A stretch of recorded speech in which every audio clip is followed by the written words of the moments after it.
वृत्रासुर।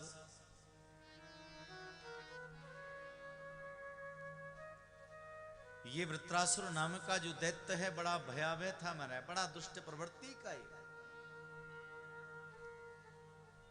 भगवान शिवजी की कठोर तपस्या करने लगा, ये बड़ा कठोर व्रत किया है इसने। भगवान शिवजी प्रसन्न हो गए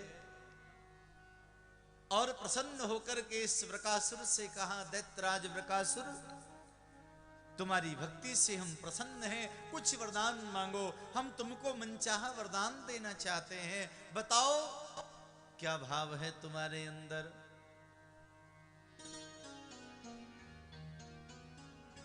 वृकासुर ने प्रणाम करते हुए कहा, हे भोलेनाथ, मैं जो मांगूंगा आप मुझे वरदान देंगे? अवश्य देंगे, मांगिए।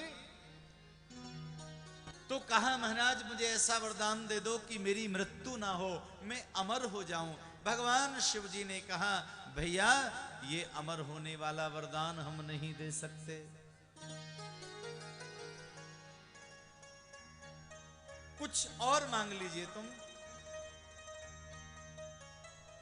तो वृकासुर ने कहा, महाराज मुझे ऐसा आशीर्वाद दे दो, मैं जिसके सिर पे हाथ रख दूं वही समाप्त हो जाए, वही मर जाए। भगवान शिवजी ने कहा, भाई ये तूने क्या वरदान मांग लिया? जिसके सिर पे हाथ रखेगा वही मर जाएगा, दुष्ट प्रवृत्ति का है ना महाराज। एक लोग होते हैं देवता प्रवृत्ति के, जो दूसरे का कल्याण चाहते हैं, जिसके सिर पे हाथ रखें उसी का कल्याण हो जाए। और दूसरे होते हैं भैया दैत्य प्रवृत्ति के, जो हमेशा अहित ही चाहते हैं, नुकसान ही चाहते हैं वो।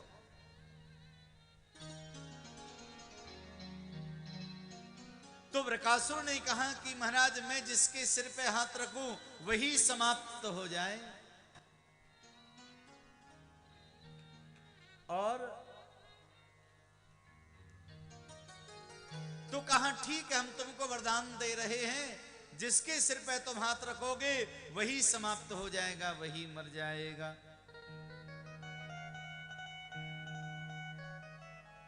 अब भैया जैसे ही वृकासुर वहां से चलने लगा, भैया उसकी मति खराब हो गई। पार्वती अम्मा को देखा और पार्वती मैया को देखते मन में विचार करने लगा,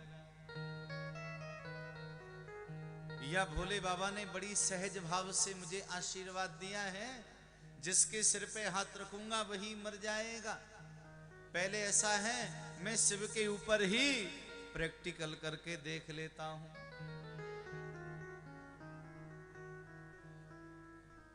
तो भैया ऐसे भक्त होते हैं। आज वो वृकासुर नाम का दैत्य जो है भगवान शिव की ओर आगे बढ़ा है और शिवजी के सर पर ही हाथ रखना चाह रहा है।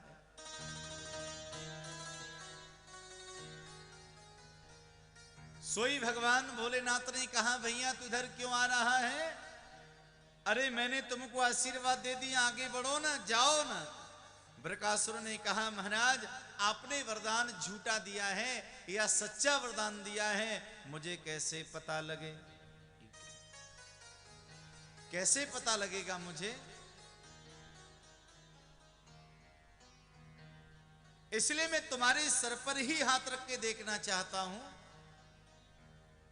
शिवजी बाबा को लगा कि भैया इसका कोई भरोसा नहीं है, ऐसा ना हो कि न जाने ये मार ही डाले। सोई भगवान शिवजी ने मौका दिया, 1 2 3 भागने लगे हैं। भाव से कहो हर हर महादेव। भैया प्राण बचा करके भोलेनाथ भाग रहे हैं। दैत्यराज वृकासुर भी पीछे नहीं पड़ा, महाराज वो भी दौड़ता गया, कहा छोड़ूंगा नहीं मैं। इतने में भी उसके समझ में नहीं आया कि शिवजी यदि भय के मारे भाग रहे हैं तो वरदान तो सच्चा ही दिया होगा, फिर भी दौड़ लगा रहा है। आज बिल्कुल मार ही डालूंगा मैं, छोड़ने वाला नहीं। प्राण बचा करके भगवान शिव भाग रहे। हे न जाने क्या होगा। ब्रह्मा जी का ध्यान किया, ओ ब्रह्मा जी चले आओ, रक्षा करो। ब्रह्मा जी ने कहा, क्षमा करें महाराज ये कलयुगी प्राणी हैं, मुझे डर लगता है महाराज, थोड़े में बहुत कुछ मांगने की जिज्ञासा रखते हैं, मैं रक्षा नहीं कर सकता, आगे चलो। जैसे ही आगे चले और अब देखा श्रीमन नारायण को, नारायण भगवान को बुलाया, हे नारायण रक्षा करो।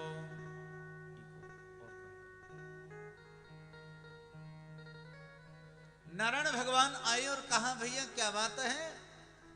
भगवान शिवजी ने कहा रक्षा करो महाराज, ये भक्त ने आक्रमण कर दिया है मेरे पीछे। भगवान कहने लगे भैया हे भोलेनाथ थोड़ा भक्तों को देख तो लिया करो। कहा महाराज अब तो रक्षा करो, अगली बार से तो मैं सावधान रहूंगा, अब तो बचाओ कम से कम।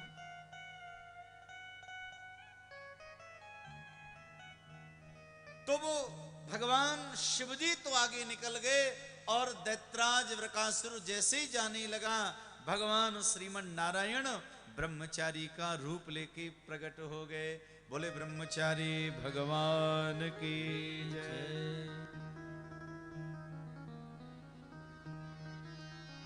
जैसे गुजरने लगे मुस्कुराते हुए भगवान श्रीमन नारायण ने कहा हे दैत्यराज वृकासुर कहां भागे जा रहे हो भैया, पसीने पसीने हो रहे हो, चिंता में डूब रहे हो, अथक थोड़ा सा विश्राम कर लो, नेक बैठ जाओ। दैत्यराज वृकासुर ने कहा पंडित जी नेक रुक जाओ, मैं पहले भोलेनाथ को समाप्त कर देता हूं।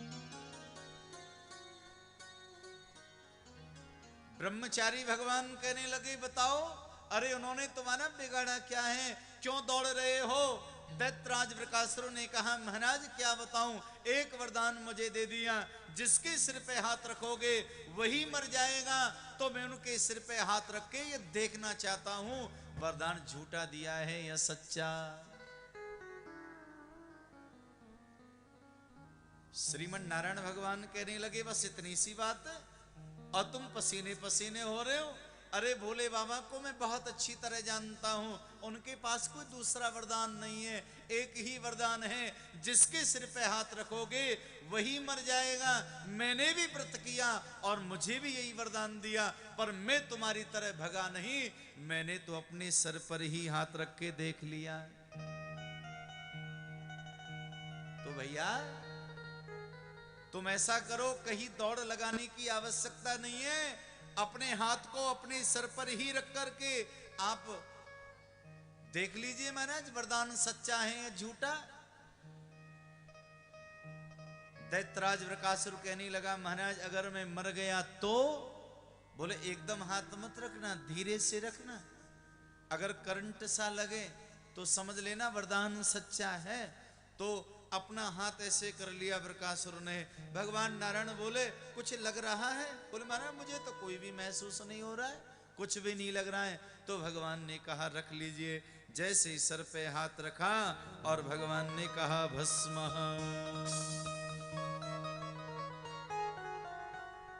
भस्म हो गया और उसी का नाम पड़ गया भस्मासुर। तो भैया हमारे भोले बाबा इतने भोले हैं, वरदान देकर भी भूल जाते हैं आखिर में वरदान क्या दे रहा हूं। शिव महापुराण में एक कथा और आती है वृकासुर की, और वो कथा इस प्रकार से है भैया। पार्वती मैया को ये भ्रम हो गया, इसकी नीयत ठीक नहीं है, ये मेरे पतिदेव को मारना चाहता है और मुझे प्राप्त करना चाहता है। तो पार्वती मैया समक्ष गई उस वृकासुर के, और वृकासुर ने कहा देवी मैं तुम्हारा वर्ण करना चाहता हूं मैं, और इस शंकर को हमेशा के लिए मैं खत्म कर दूंगा, मैं मार डालूंगा ऐसे। पार्वती मैया ने कहा हे दैत्यराज ये बताओ इनको तुम क्यों मारना चाहते हो।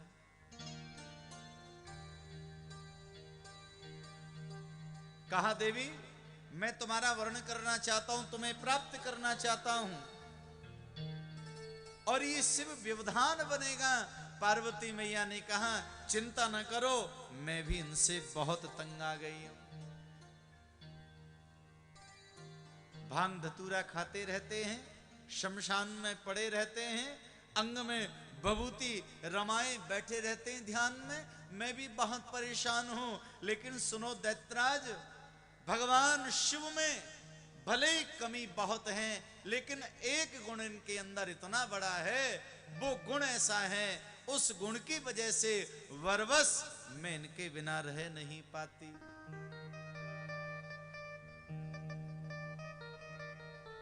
अगर वो गुण किसी में भी आ जाए तो मैं उसके साथ में रह लूंगी, अगर तुम्हारे अंदर भी गुण आ जाए तो मैं तुम्हारे को भी मैं वर्ण कर लूंगी।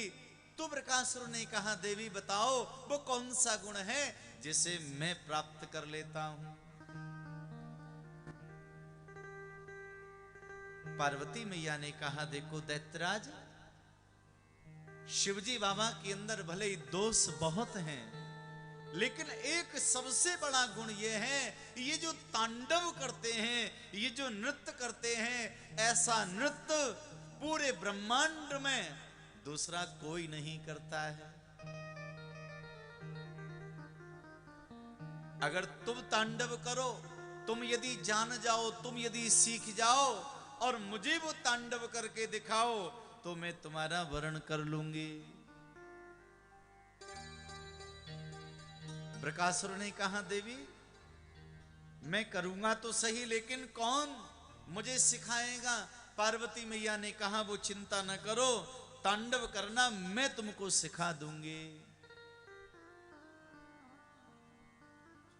पार्वती मैया ने विचार कर लिया, इस पापी का संहार करने के लिए यही युक्ति बहुत बढ़िया है। और भैया क्लास आरंभ हो गई। पार्वती मैया के समक्ष वो खड़ा हो गया और मैया पार्वती अब जो मुद्राएं भगवान शिव किया करते थे वैसी ही मुद्राएं करने लगी, नृत्य करने लगी। और वो पापी मां पार्वती के सौंदर्य में इतना खो गया। मैया पार्वती नृत्य करते करते जैसे ही अपना सीधा हाथ अपने सिर पे रखा और बृकासुर भूल गया, उसने भी अपना हाथ अपने सिर पे रखा। पार्वती मैया ने तुरंत बोल दिया, भस्म। बोले शंकर भगवान की जय।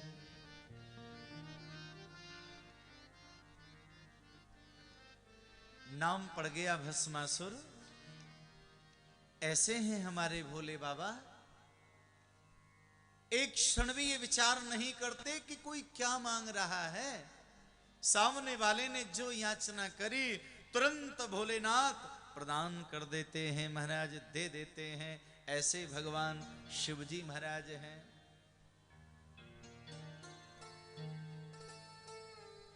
थोड़ी सी भक्ति से, थोड़ी सी पूजा से, थोड़े से भाव और भजन से शीघ्र प्रसन्न होने वाले अगर कोई देव हैं तो वही भगवान शिव हैं।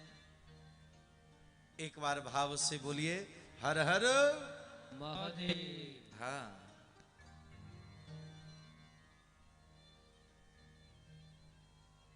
हर शब्द जो है केवल शिवजी के नाम के आगे लगता है महाराज। और याद करना, कष्ट हर, रोग हर, दारिद्र्य हर।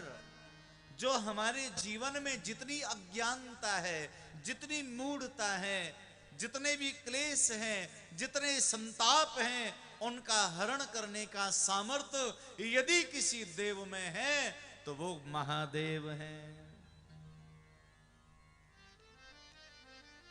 जो हमारे रोगों का, हमारे दारिद्र्य का, हमारे दुखों का, जो सबका शमन कर देते हैं, ऐसे भगवान महादेव हैं।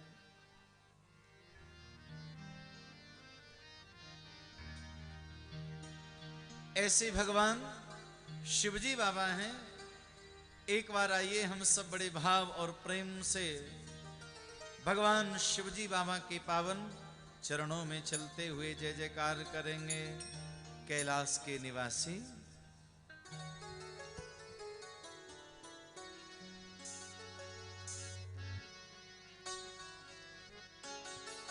हरि बोल।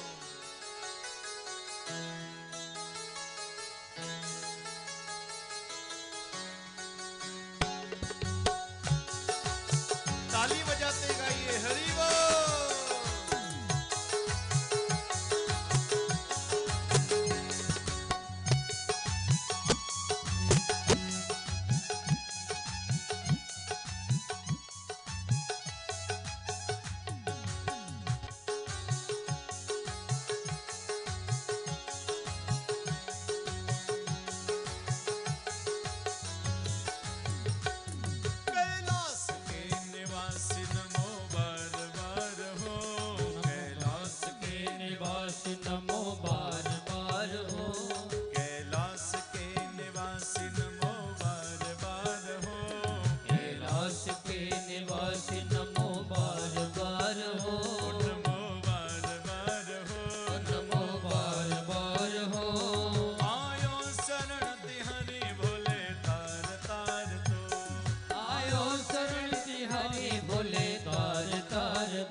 तार दो।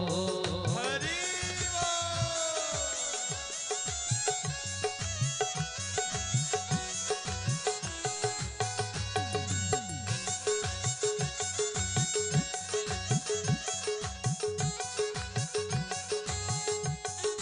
हर हर महादेव।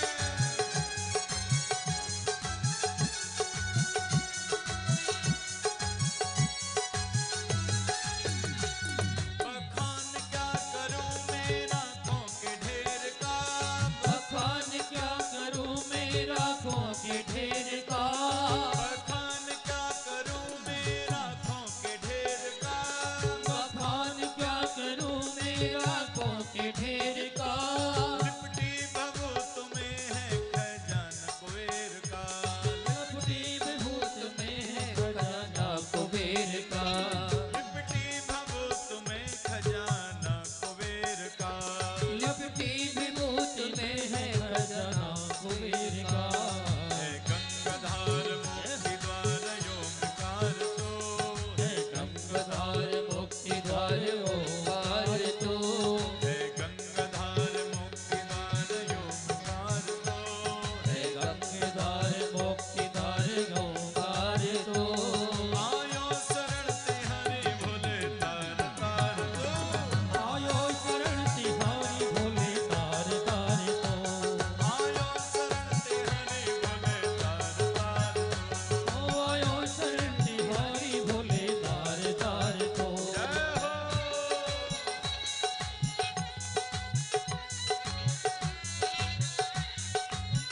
ताली बजाते गई हरि बोल।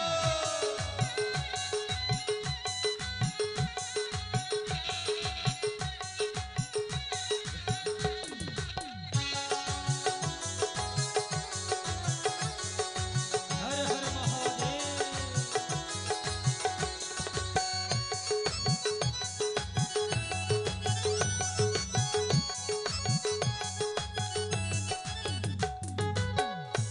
क्या क्या नहीं दिया हम क्या प्रमाण दे, क्या क्या नहीं दिया हम क्या प्रमाण दे। क्या क्या नहीं दिया हम क्या प्रमाण दे, क्या क्या नहीं दिया हम क्या प्रमाण दे। बस गए तेरे लोक शंभु तेरे दान से, बस गए त्रिलोक सब तेरे दान से। बस गए हैं तेरे लोक शंभु तेरे दान से। बस गए त्रिलोक सब तेरे दान से। हर पिया जीवन दिया कितना उदार तो, पिया जीवन दिया नवदार तू। कितना उदार तो, कितना उदार तो।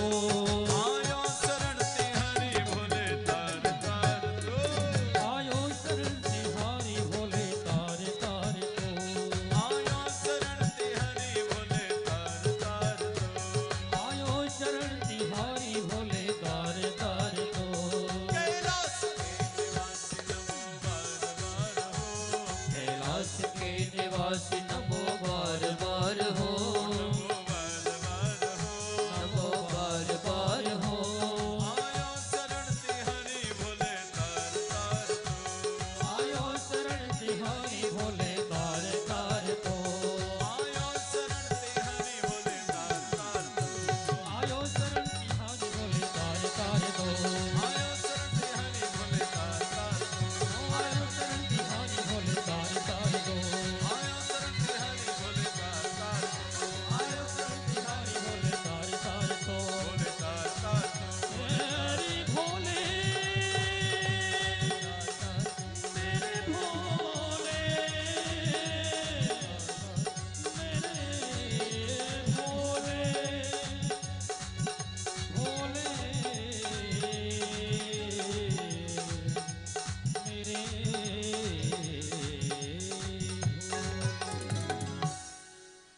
कैलाश के निवासी नमो बार बार हो। बोलिए कैलाश के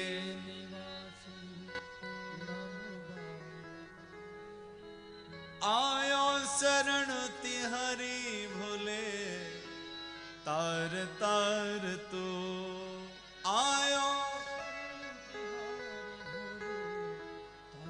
एक बार कह दीजिए, आयो शरण तिहरी भूले तार तार तो।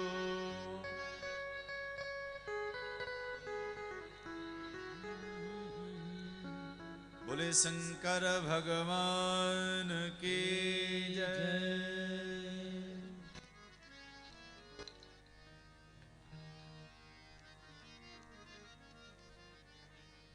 और ये सत्य है भैया,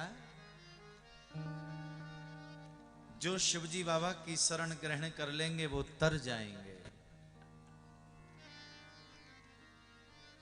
भव सागर से पार हो जाएंगे भैया।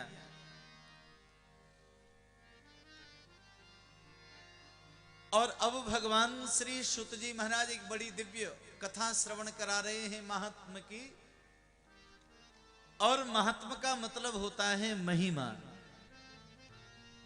सामने वाले के प्रति हमारे मन में श्रद्धा कब बढ़े, जब उसकी महिमा को हम सुन लेते हैं। जैसे अन्य प्राणों में अनेक प्रकार से महिमा बताई गई है, उसी प्रकार से भैया शिव महापुराण में 7 अध्यायों में शिव महापुराण की महिमा का दर्शन कराया है।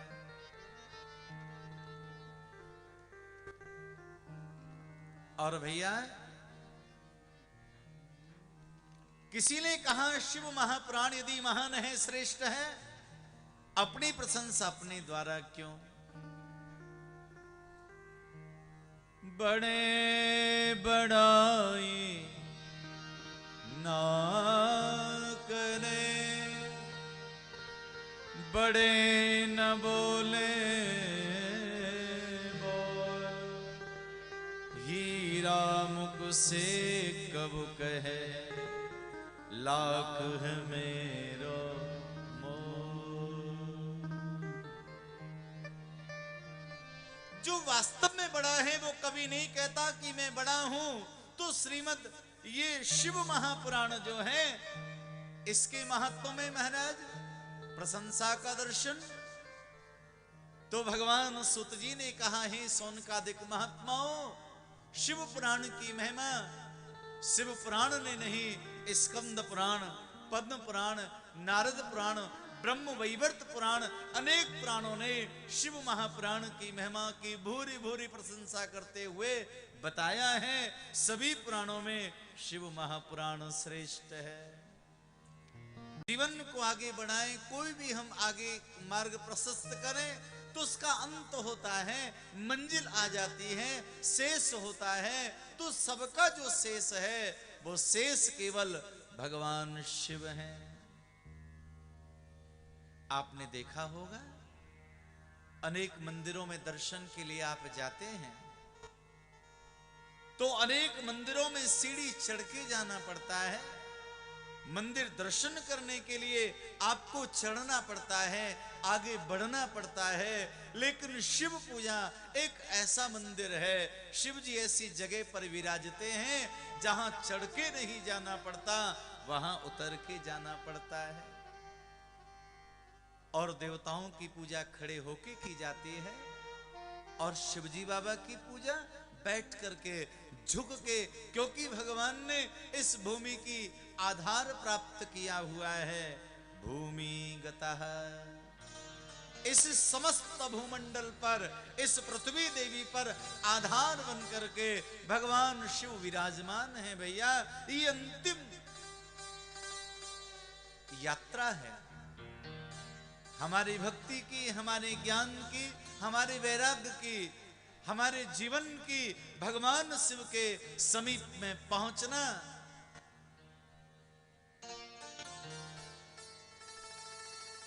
इसी प्रकार से भैया शिव महापुराण की जो कथा है ये दिव्य है। वंदे शिव पुराणम ही सर्वदाहं प्रसन्नधि, शिवः प्रसन्नतां याया दध्या स्वपदयोरति। भगवान श्री सुत जी ने कहा जो भगवान शिव को प्रसन्न करना चाहते हैं, जो भोले बाबा को खुश करना चाहते हैं, प्रसन्न करना चाहते हैं, तो यहां वर्णन आया है भैया, वो शिव कथा का श्रवण करें और शिव कथा को सुना में, शिव कथा का आयोजन करें। शिव कथा हमारे कानों के द्वारा हमारे जीवन में आए महाराज, ये भगवान शिव को प्रसन्न करने के लिए सबसे श्रेष्ठ और सबसे बढ़िया साधन है।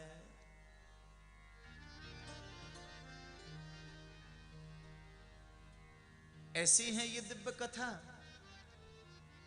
सौनकादिक महात्माओं ने कहा, गुरुदेव किन किन लोगों ने इस कथा का श्रवण करके उनका उद्धार हो गया, वो कथा आप हमको श्रवण कराइए महाराज, हम सुनना चाहते हैं।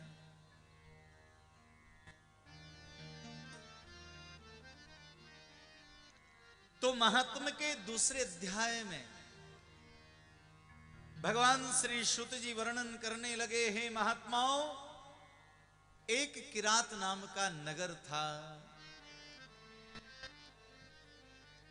और उस किरात नाम के नगर में एक ब्राह्मण रहता था, जिस ब्राह्मण का नाम देवराज था महाराज। आसीद किरात नगरे ब्राह्मणो ज्ञान दुर्बला, दरिद्रो रस विक्रेता, वेद धर्म परान्मुखः। ध्यान देना भैया,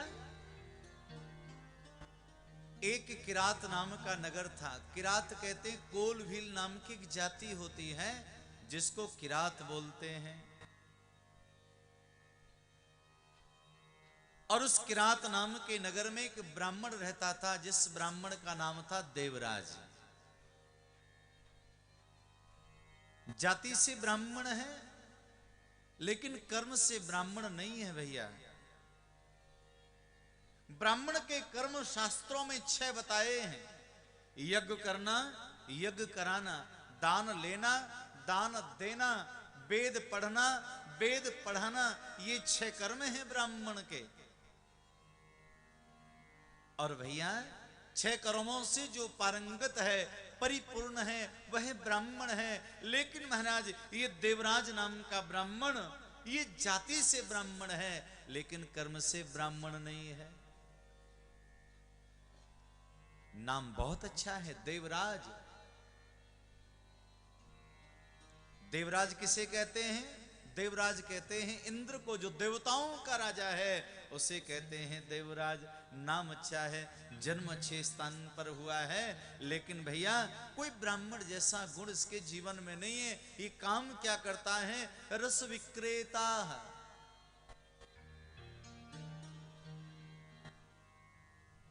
रस बेचने का काम करता है।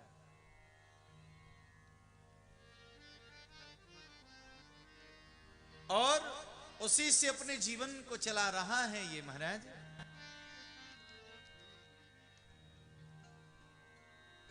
उसी गांव में अनेक समाज के लोग थे, ब्राह्मण थे, क्षत्रिय, वैश्य और शूद्र, हर प्रकार के लोग वहां विराजमान थे। लेकिन महाराज ये पाप करने में पारंगत महाराज, काम अच्छा नहीं करता है, झूठ बोलना, अनाचार करना, पापाचार करना, व्यापार करना और गांव-गांव में जाकर के रस का विक्रय करना, ये इस देवराज का काम है।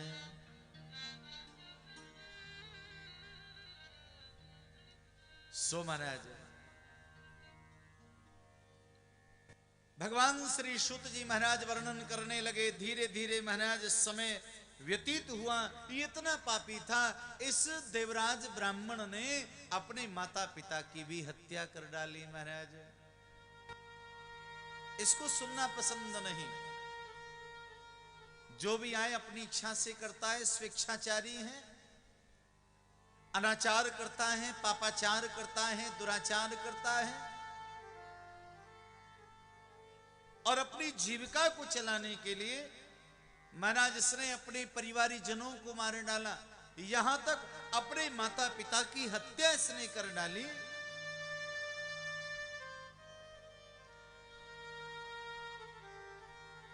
इतना पापी हो गया ये देवराज।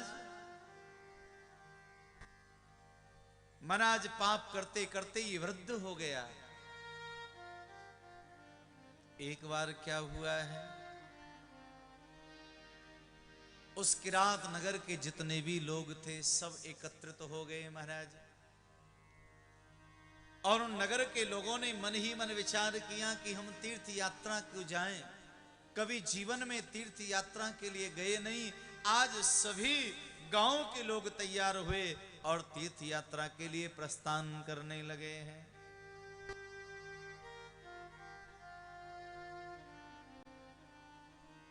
ये देवराज नाम का ब्राह्मण वृद्ध हो गया महाराज। गांव के लोगों से निवेदन किया, भाई आप लोग तीर्थ यात्रा के लिए जा रहे हो, मुझे भी अपने साथ में लेकर के चलो। लेकिन लोगों ने इनकार कर दिया, मना कर दिया, नहीं महाराज, ऐसे पापात्मा को, ऐसे हत्यारे को, ऐसे दुरात्मा को हम अपने साथ में लेके नहीं जा सकते, मना कर दिया। तुम यहीं पर रहो, इसी गांव में रहो। छोड़ दिया। लेकिन किसी वयोवृद्ध ने कहा कि देखो भाई, तीर्थ यात्रा के लिए आज पूरा गांव जा रहा है।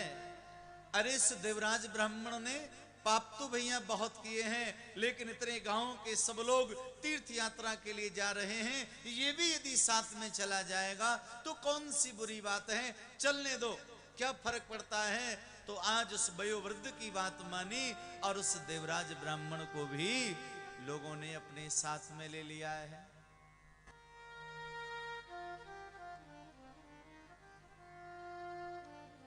और महाराज उसको साथ में लेकर के जैसे ही आगे चले तो कहां पहुंच गए, कदाचिदैव योगेन प्रतिष्ठान्य पुमागतः